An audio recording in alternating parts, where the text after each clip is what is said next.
이어서 코로나19 소식 신민혜 기자와 좀 더 자세히 살펴보겠습니다. 어서 오세요. 네. 현재 상황 먼저 짚어볼까요?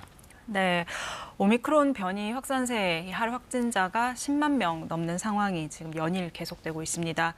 유행 정점을 향해서 올라가고 있는 모양새인데요. 이 방역 당국은 이달 말 하루 확진자가 13만 명에서 최대 17만 명까지 나올 수 있다고 예측한 바 있습니다. 예. 전문가들은 이 유행 정점은 3월 초 중순이 될 거라는 의견이 많은데요. 이 3월 내내 20만 명 이상으로 이 정점에서 오래 머물러 있다가 이제 서서히 감소할 거라는 게 의견입니다. 우리나라 경우에는 백신 접종률이 높은 국가 중에 하나지만 이 자연 감염으로 면역을 획득한 사람이 150만 명, 즉 전체 인구의 한 3% 정도밖에 안 되기 때문에 이 미국이나 영국 같은 국가들이 정점을 찍고 이 급격하게 하향세로 돌아선 것과는 다르게 우리는 서서히 감소할 거라는 게 예상입니다. 예, 지금 오미크론의 치명률이 좀 낮다고는 이야기를 하지만 위중증 환자나 사망자 수는 꾸준히 증가세네요. 네, 절대적인 환자 수가 늘면서 이 위중증과 사망자 수도 따라서 증가를 하고 있는 겁니다.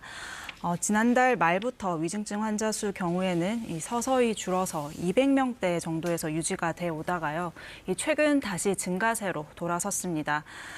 오늘도 이제 하루 사이 31명이 추가돼서 현재 400명대 위중증 환자가 지금 나오고 있습니다. 예. 방역 당국은 3월 초순 정도에 위중증 환자가 한 1,000명 정도 나올 거라고 예측을 하고 있습니다. 2,000명 정도까지는 안정적으로 대응이 가능하고요. 2,500명까지도 감당 가능할 것 같다고 밝히기는 했습니다. 하지만 일부 전문가들 의견은 이것과는 좀 다른데요.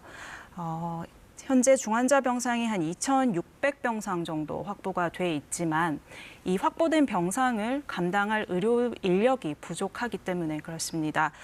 따라서 한 1,200명 정도만 위중증 환자가 나오더라도 대응하기는 어려울 거라는 게 전문가들 지적입니다. 이 사망자도 역시 위중증 환자랑 똑같이 증가 조짐세입니다. 하루 사망자가 20에서 한 30명 정도 나오고 있다가 어제 하루 사이는 51명이 추가로 발생을 했습니다. 이처럼 이렇게 오미크론 확산세가 가파른 상황에서 이 정부는 영업 제한 시간을 기존 밤 9시에서 10시까지로 1시간 완화하는 거리두기 조치를 어제부터 이제 적용을 했습니다. 네.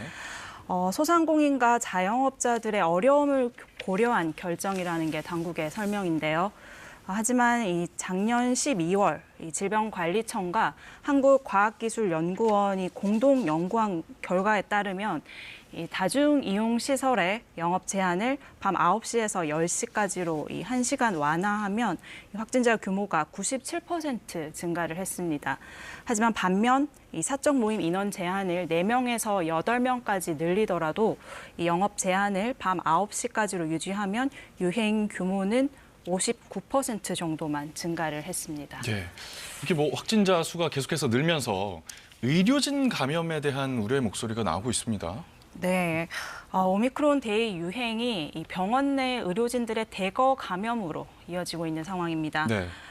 최근 일부 대학병원들에서 교수, 전공의, 그리고 간호사 등 이런 핵심 의료 인력들이 확진 후 격리가 되면서 예정됐던 수술과 진료가 연기되거나 취소되는 사태가 속출을 하고 있습니다.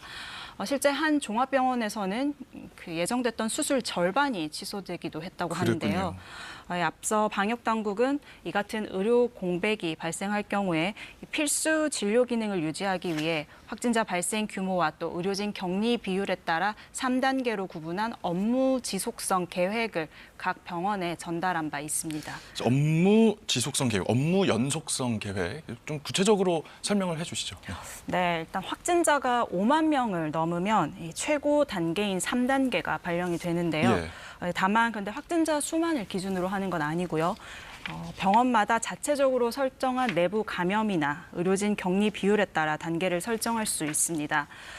3단계에서는 의료진 대거 감염으로 이제 의료 인력 부족 사태가 발생을 하게 되면 한마디로 필수 진료 기능을 유지한다는 게 골자인데요. 이를 위해서 일반 외래 진료를 전부 비대면 진료로 돌린다거나 또는 확진 의료진의 경우에는 이 무증상이거나 경증일 경우에 접종 완료자에 한해서 이 3일 정도만 격리를 한 상태에서 신속항원 검사 음성이 나오게 되면 다시 근무를 하는 방안입니다. 하지만 현실에서 적용하기는 좀 쉽지가 않아 보입니다.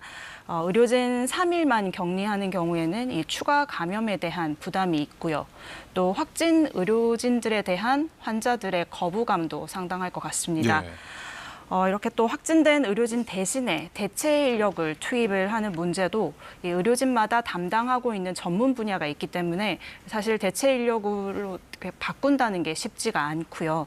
또 대체된 의료진에게 업무 부담이 가중이 될 경우에는 의료 사고로 이어질 위험도 있습니다. 네, 방역 관리 특별히 신경 써야 할 시기인 것 같습니다. 신민혜 기자 고맙습니다.